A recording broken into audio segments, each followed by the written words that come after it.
வணக்கம் நண்பர்களே, எல்லோரும் எப்படி இருக்கீங்க? நலமாக இருக்கீங்களா? நான் பாரம்பரிய ஜோதிடர் ரவிக்குமார். இப்போ நாம் பார்க்கக்கூடியது தை மாதம் ராசி பலன்களை பற்றி தான் இந்த காணொலியில் பார்த்துட்ருக்குறேங்க. அப்போ இந்த தை மாதம் இந்த ரிஷப ராசிக்கு என்னென்ன மாற்றங்களை கொடுக்க போகிறாரு அப்படின்றத பற்றி தான் இந்த காணொலியில் இப்போ நம்ம பார்க்க போகிறோங்க. இந்த தை மாதம் பிறக்கக்கூடிய தருணம் பார்த்திங்கன்னா நிகழும் மங்களகரமான சோபகிருத வருடம் தை மாதம் 1ஆம் தேதி திங்கட்கிழமை அதிகாலையில் தாங்க இந்த மாதம் பிறக்கப்படுது. சதய நட்சத்திரம் 4ஆம் பாதத்தில் கும்ப ராசியில் தனுசு லக்னத்தில், அதே மாதிரி பார்த்திங்கன்னா ராகு பகவானுடைய திசையில் 318 டிகிரியில் தான் இந்த உடைய தை மாதம் பிறக்கப்படுதுங்க. அப்படி பிறக்கப்படும் போது இந்த ரிஷபராசிக்கு இந்த தை மாதம் என்னென்ன மாற்றங்களை கொடுக்க போகிறாரு அப்படி பார்த்திங்கன்னா, இந்த ரிஷபராசிக்கு வரக்கூடிய நட்சத்திரங்கள் முதல்ல பார்க்கணும். அப்படின்னா சூரிய பகவானுடைய நட்சத்திரமான, அதாவது கார்த்திகை நட்சத்திரம் 2ஆம் பாதம், 3ஆம் பாதம், 4ஆம் பாதம். அதன் பிறகு வரக்கூடிய சந்திர பகவானுடைய நட்சத்திரமான ரோகிணி நட்சத்திரம் 4 பாதங்கள். அதன் பிறகு வரக்கூடிய செவ்வாய் பகவானுடைய நட்சத்திரமான மிருகசீரிஷ நட்சத்திரம் 1ஆம் பாதம், 2ஆம் பாதம். அப்போ 3 நட்சத்திரங்கள் 9 பாதங்கள் அடங்கிய மிக ஒரு அருமையான ஒரு ராசி இந்த ரிஷபராசி. இந்த ரிஷபராசிக்கு கிட்டத்தட்ட 2023 தான் நம்ம ரொம்ப கஷ்டப்பட்டோம். அப்போ இந்த 2024 நமக்கு நல்லா இருக்குமா அப்படின்னு பார்த்தா, பொதுவாக எல்லாருடைய மனசுலையுமே ஒரு எதிர்பார்ப்பு இருக்க தான் செய்யுதுங்க. என்னன்னா, தை பிறந்தால் நமக்கு ஒரு வழி பிறந்துடும் அப்படின்னு நம்ம ஒரு எதிர்பார்த்துட்ருப்போம். அந்த தை மாதத்துக்கு உண்டான பலனை தான் இப்போ நம்ம பார்த்துக்கிட்டு இருக்கிறோம். அப்போ இந்த தை மாதத்தில் பார்த்திங்க அப்படின்னா ரிஷபராசிக்கு எப்படி இருக்கும் அப்படின்னு பார்த்திங்கன்னா, உங்கள் ராசிக்கு அதாவது அதிபதி யார் அப்படின்னு பார்த்தீங்கன்னா சுக்கிர பகவான். சுக்கிர பகவான் யார் அப்படின்னு பார்த்தீங்கன்னா கொடுக்கக்கூடிய கிரகம்னு சொல்லலாம். நவகிரகத்தில் கொடுக்கக்கூடிய கிரகத்தில் ஒருத்தர் யாருன்னா சுக்கிர பகவான். அதுக்கு தான் நம்ம முன்னோர்கள் என்ன சொல்லியிருக்காங்க, கொடுக்கக்கூடிய கிரகம் சுக்கிரன் கூரை பிச்சிட்டு கொடுப்பான்னு சொல்லுவாங்க. இது எல்லாத்துக்குமே கொடுத்துருன்னு சொல்ல முடியாதுங்க. ஏன்னா உங்கள் ஜாதகத்தில் கிரகங்கள் பலமாக இருக்கிறாரா இல்லை பலவீனமாக இருக்கிறாரா அப்படின்றது கண்டிப்பாக பார்க்கணும். உங்கள் ஜாதகம் ஓரளவுக்கு பலவீனமாக இருந்துச்சு அப்படின்னா, அதாவது எதுவுமே பண்ண முடியாது. அதே பலமாக இருந்துச்சு அப்படின்னா நீங்கள் எண்ணிய காரியங்கள் இந்த உடைய தை மாதத்தில் உங்களுக்கு வெற்றி அடைஞ்சே தீருவீங்க. ஒவ்வொரு மனுஷனுக்கும் பார்த்திங்க அப்படின்னா ஒவ்வொரு சில கனவுகள் எப்பவுமே இருக்க தான் செய்யுது. என்ன கனவு? கல்யாணம் ஆகாதவங்களுக்கு எப்போ கல்யாணம் ஆகணுன்ற கவலை. கல்யாணம் ஆயிடுச்சு அப்படின்னா ஏன்டா கல்யாணம் பண்ணணுன்ற கவலை. இதையும் தாண்டி பார்த்திங்கன்னா ஒரு வீடு கட்டிட மாட்டோமா, நம்ம சொந்த ஒரு வீட்டில் உட்காந்துட மாட்டோமா, வீடு கட்டுறது ஒரு பக்கம், கடன் இல்லாத சந்தோஷமாக ஒரு சாப்பாடுக்கு சாப்பிட்ற மாட்டோமா அப்படின்னு எதிர்பார்ப்பு ஒவ்வொரு மனுஷனும் இருக்க தான் செய்யுதுங்க. அதுக்கு பார்த்தீங்க அப்படின்னா உங்களுக்கு ஒரு அருமையான ஒரு தருணம் இந்த தை மாதம்னு சொல்லலாம். ஏன்னா நவகிரகத்திலேயே, அதாவது ராகு கேதுன்றவர் பார்த்தீங்க அப்படின்னா அவருக்கு வீடு கிடையாது. நிழல் கிரகம், சாயா கிரகம், மெயினாக பார்த்தீங்கன்னா வக்கர கிரகம். வக்கர கிரகம்னா என்ன பார்த்தீங்கன்னா அவர் எப்பயுமே முன்னோக்கி வரவே மாட்டார், இப்படி பின்னோக்கி தான் வந்துட்டு இருப்பார். அப்போ பின்னோக்கி வரக்கூடிய ராகு கேதுடைய பார்வை பார்த்திங்கன்னா 3, 7, 11. அப்போ 3, 7, 11ங்கும் போது மேச ராசியில் உங்கள் ராசிக்கு 12ஆம் இடத்துல இருந்த ராகு, ஏன்னா 12ல் எக்கிரகம் மறையுதோ நாம் என்ன சொல்கிறோம், அக்கிரகம் அஸ்தனமம் பலனை கொடுக்க மாட்டான். அப்போ ராகை போல் கொடுப்பார் இல்லை, கேதை போல் கெடுப்பார் இல்லை. அப்போ அந்த ராகு எங்கிறதுட்டான் உங்கள் ராசிக்கு 12ஆம் இடத்துல இருந்தார், கிட்டத்தட்ட 1.5 வருஷம் இருந்தார். அவர் உங்களுக்கு சப்போர்ட் பண்ணவே இல்லை. அப்போ அந்த 12ஆம் இடத்துல இருந்த ராகு பகவான் அக்டோபர் மாதம் 30ஆம் தேதி என்ன பண்ணிட்டார் அப்படின்னா 12ஆம் இடத்துல 11ஆம் இடத்துக்கு போயிட்டார். நான் முன்னதான் சொன்னாங்க, வக்கர கிரகம்ன்றது முன்னாடி வர மாட்டார். அப்போ 1ஆம் இடம்னா 2ஆம் இடத்துக்கு தானே வரணும். ஆனால் அந்த ராகேதுன்றவர் என்ன பண்ணுவார்னா 12ஆம் இடத்துல 11ஆம் இடத்துக்கு போயிட்டார், லாபஸ்தானத்துக்கு போயிட்டார். அப்போ லாபஸ்தானத்துக்கு போகும்போது உங்களுக்கு அந்த ராகு கேதுடைய பார்வை 3, 7, 11. அப்போ மீன ராசிக்கு போன ராகு பகவான் 3ஆம் இடமா மகர ராசி, 7ஆம் இடமா கன்னி ராசி, 11ஆம் இடமா உங்கள் ராசி பார்க்குறாரு. ராகு பகவான் இருக்கக்கூடிய இடம் எப்படின்னா ஒரு போஸ்ட்மேன் மாதிரி. போஸ்ட்மேனுடைய வேலை என்ன, நமக்கு வந்த லெட்டரை அப்படியே கொண்டு வந்து நம்ம கையில் கொடுப்பார். அது குறைச்சி கொடுக்க மாட்டார், சேர்த்து கொடுக்க மாட்டார். அதுபோல் ராகு பகவான் உட்காந்துருக்கிற இடம் லாபஸ்தானத்தில் உட்காந்துருக்கிறாரு. கண்டிப்பாக இந்த உடைய மாதம் முழுவதுமே உங்களுக்கு ராகுவுடைய பார்வை நல்லா இருக்கிறதுனால, ஏன்னா கிட்டத்தட்ட ஒரு 19ஆம் தேதி 5வது மாதம் 2025 வரைக்கும் அங்கே தான் இருப்பாருங்க. ஆனால் இந்த தை மாதம் வந்து உங்களுக்கு ராகுவுடைய பார்வை நல்லா இருக்கிறதுனால கண்டிப்பாக உங்களுடைய கனவு முதல்ல நனவாகும். உங்களோட கனவு என்ன, கல்யாணம் ஆகலையா, எப்போ ஆகும் அப்படின்றவங்களுக்கு இந்த மாதம் கண்டிப்பாக கைக்கூடி வரும். அதே மாதிரி வந்து பார்த்திங்கன்னா இன்றைக்கி வந்து புத்திர செல்வங்கள் இல்லை அப்படின்றவங்களுக்கெல்லாம் பார்த்தீங்க அப்படின்னா உங்களுக்கு குரு வந்து 12ஆம் இடத்துல இருக்கிறார் இல்லைங்களா. அப்போ உங்கள் ராசிக்கு அதிபதினு சொல்லக்கூடியவர் யார், இப்போ வந்து பார்த்திங்கன்னா சுக்கிர பகவான். அந்த சுக்கிர பகவானோட வந்து பார்க்கும்போது இப்போ உங்களுக்கு இருக்க வேண்டிய இடம் எங்கே அப்படின்னு பார்த்தீங்கன்னா உங்கள் ராசிக்கு வந்து இப்போ 7ஆம் இடத்துல இருக்கிறார். அப்போ உங்களுக்கு புத்திரஸ்தானத்துக்கு வந்து பார்க்கும்போது எத்தனாம் இடம்னு பார்த்தீங்கன்னா 5ஆம் இடத்துக்கு அதிபதி. அப்போ உங்கள் ராசிக்கு 5ஆம் இடத்துக்கு அதிபதி யார் அப்படின்னா புதன் பகவான். கன்னி ராசிக்கு அதிபதி புதன் பகவான். அவர் இருக்க வேண்டிய இடம் எங்கன்னு பார்த்தீங்கன்னா 8ஆம் இடத்துல இருக்கிறார். அப்போ 8ஆம் இடத்துல இருக்கிறார் அப்படின்னா 6, 8, 12 கூடியவன் வந்து பார்த்தீங்கன்னா பகை கிரகம்னு சொல்லுவாங்க.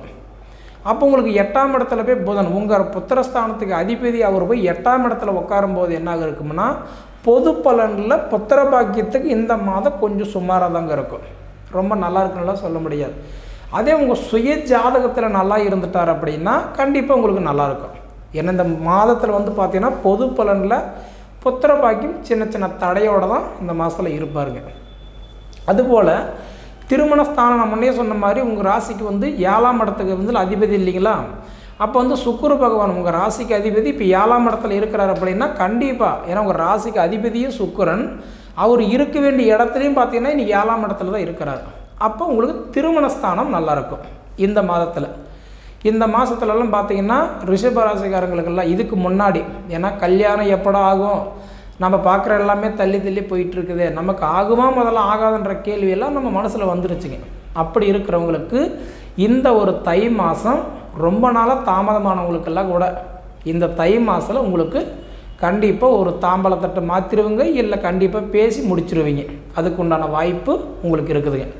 ஆனால் குரு பார்வைன்றது இப்போ உங்களுக்கு 12ஆம் இடத்துல இருக்கிறதுனால உங்கள் ராசிப்படி இப்போ கல்யாணம் பண்ண முடியாது. பொண்ணு ஜாதகத்தைப்படி அல்லது பொண்ணு ஜாதகமாக இருந்தால் மாப்பிள்ளை ஜாதகத்தைப்படி, ஏன்னா அந்த காலத்தில் 2 பேர்த்துக்கும் குரு இருந்தால் தான் கல்யாணம் பண்ணுவாங்க. இப்போல்லாம் என்ன பண்ணுறாங்க, ஒருத்தருக்கு குரு இருந்தாலும் கல்யாணம் பண்ணுறாங்க. ஏன்னா குருவுடைய பார்வை 2, 5, 7, 9, 11. இப்போ உங்களுக்கு குரு 12ஆம் இடத்துல இருக்கிறார் இல்லைங்களா. அப்போ உங்களுக்கு குரு பார்வை இல்லை.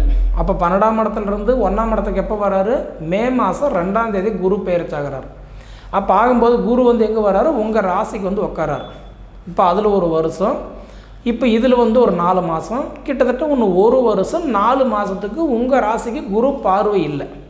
அப்போ பொண்ணு ஜாதகத்தைப்படி இப்போ நீங்கள் ஒரு ஆணாக இருந்தீங்க அப்படின்னா பொண்ணு ஜாதகத்தில் குரு இருந்தால் கல்யாணம் பண்ணலாம். அதே நீங்கள் ஒரு பெண்ணாக இருந்தீங்க அப்படின்னா ஆண் ஜாதகத்தில் குரு இருந்தால் உங்களுக்கு கல்யாணம் பண்ணலாம். ஆனால் குருவுடைய பார்வை காலம் இல்லைன்னா கூட திருமணஸ்தானம் நல்லா இருக்குது இந்த மாதம். ஏன்னா சுக்கிரன் உங்கள் ராசிக்கு அதிபதி சுக்கிர பகவான் அவர் போய் 7ஆம் இடத்துல ஸ்ட்ராங்காக உட்காந்துருக்கிறார், கலஸ்தரஸ்தானத்தில் போய் உட்காந்துருக்கிறார். அப்போ ரொம்ப நாளாக தாமதமானவங்களுக்கெல்லாம் கண்டிப்பாகன்றது திருமணம் ஆகிறதுக்கு வாய்ப்பு இருக்குது.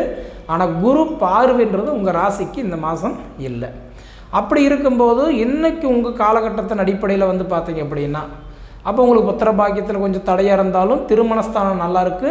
அதே மாதிரி படிப்பு எப்படி இருக்குன்னு பார்க்கும்போது இன்றைக்கி படிப்பு ஓரளவுக்கு தான் சொல்லாம தவிர ரொம்ப நல்லா இருக்கிறதுனால சொல்ல முடியாதுங்க, நார்மலாக இருக்குன்னு வச்சுக்கலாம்.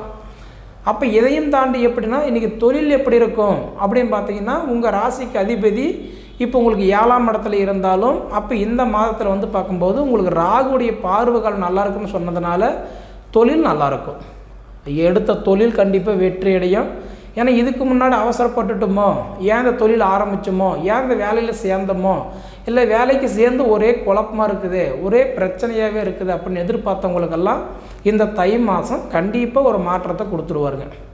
அப்போ இந்த தை மாதம் எந்த காலத்தை கொண்டும் தொழில் ரீதியாக சில மாற்றங்கள் உங்களுக்கு கொடுத்தே தீர்வார். சரிங்களா. அப்போ இதை போக வந்து பார்த்திங்க அப்படின்னா தந்தை வழியில், அதாவது அப்பா வகையில் கடன் பிரச்சனை இருக்குதுன்னா அது சால்வ் ஆகிற வாய்ப்பு இந்த மாதம் உங்களுக்கு ஓரளவுக்கு நல்லா இருக்குது.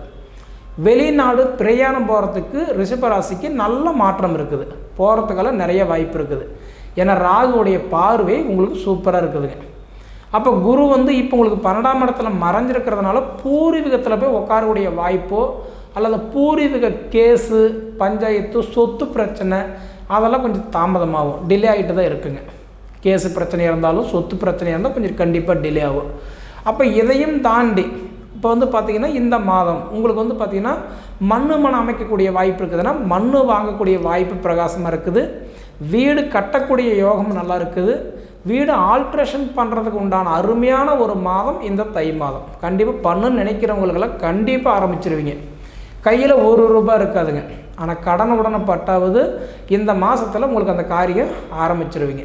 அதுக்குண்டான வாய்ப்பு இந்த பிரபஞ்சம் இந்த மாதம் கொடுத்துருக்கிறாரு. அப்போ இதை தவிர வந்து பார்க்கும்போது நமக்கு வந்து நான் வாடகை வீட்டில் தான் இருக்கிறேங்க, நான் மற்றது இடம் மாறலாமா, இல்லை தொழிலுக்கான மாற்றி அமைச்சிக்கலாமா, இல்லை எனக்கு இந்த இடம் சரியில்லைங்க வேறு இடத்துக்கு கொண்டுட்டு போகலாமா அப்படின்னா அதுக்கு வந்து இந்த மாதம் கண்டிப்பாக மாறலாம். ஏன்னா இடம் மாறுறதுக்கு உண்டான மாற்றம் இந்த தை மாதம் நன்மை தான் கொடுப்பாரு. மாற்ற நினைக்கிறவங்களுக்கெல்லாம் இந்த தை மாதம் மாறிக்கோங்க. ஏன்னா இதுக்கு முன்னாடி ஏதோ ஒரு குழப்பத்திலேயே இருந்துகிட்டு இருந்திருப்பீங்க. மாற்றலாம் அப்படின்னா தை மாதம், ஏன்னா தை பிறந்தால் வழி பிறக்குன்னு சொல்லுவாங்க. கண்டிப்பாக மாறுறது உங்களுக்கு நன்மை தான். அப்போ இதை தவிர பார்க்கும்போது கணவன் மனைவிக்குள்ளார எப்படி இருக்குமுன்னா கண்டிப்பாக போராட்டமாக தான் இருக்கும். அப்போ உங்களுக்குள்ளார ஒரு கீரிமாமன்ற மாதிரி தான், எதை சொன்னாலுமே நீ என்ன சொல்கிறது நான் கேட்குறதுன்ற மாதிரி. இந்த மாதம் ஃபுல்லாக பார்த்தீங்கன்னா கணவன் மனைவி 2 பேருமே கொஞ்சம் அனுசரித்து போகிறது கண்டிப்பாக நல்லது. ஏன்னா சின்ன சங்கடம் கூட பெருசாகிறதுக்கு ஒரு வாய்ப்பு இருக்குதுங்க. அப்போ இந்த ரிஷபராசிக்கார பிறந்தவங்களுக்கெல்லாம் பார்த்திங்கன்னா 100% விட்டு கொடுத்து போகணும். 2வது பேசி உங்களுக்குள்ளார முடிவு தீர்த்துக்கிட்டீங்க அப்படின்னா அந்த சின்ன விரிசல் பெருசாகாது. அப்போ இதையும் தாண்டி நமக்கு கடன் பிரச்சனைலாம் இருக்குது, எப்படி சால்வ் ஆகுனா கண்டிப்பாக ஏதாவது நம்ம வந்து சம்பாதிக்கிறதுக்கு உங்கள் நேரம் வந்து அருமையான தருணம். ஒன்று விற்று தான் உங்களோட கடனை கட்டணுன்றதில்லை, ஒன்று இழந்து தான் கட்டணுன்றதில்லை.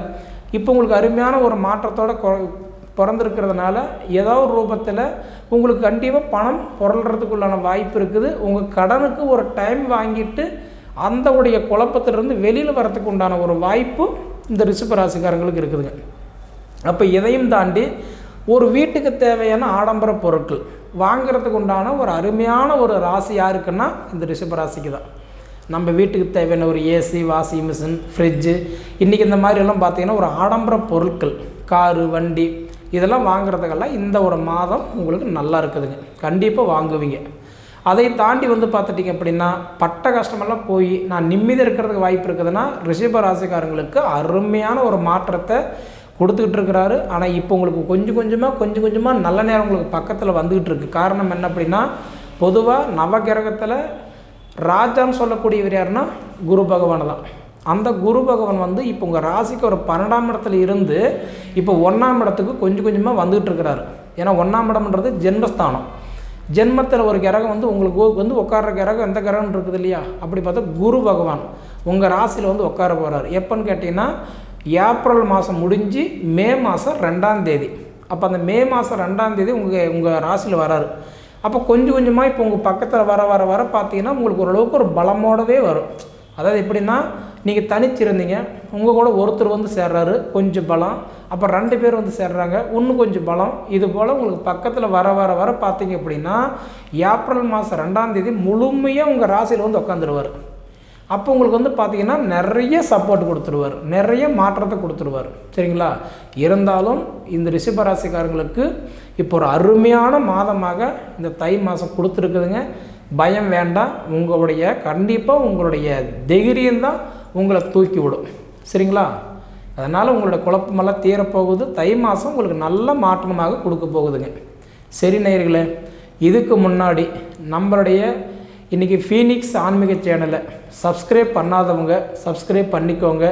அதே போல் உங்கள் நண்பர்களுக்கு ஷேர் பண்ணுங்கள். இதை தவிர வந்து பார்த்திங்கன்னா உங்களுடைய பொன்னான நேரத்தை ஒதுக்கி இவ்வளோ நேரம் என்னுடைய காணொலியை இவ்வளோ நேரம் பார்த்ததுக்கு என் மனசிலிருந்து கேட்டுக்கிறேனுங்க.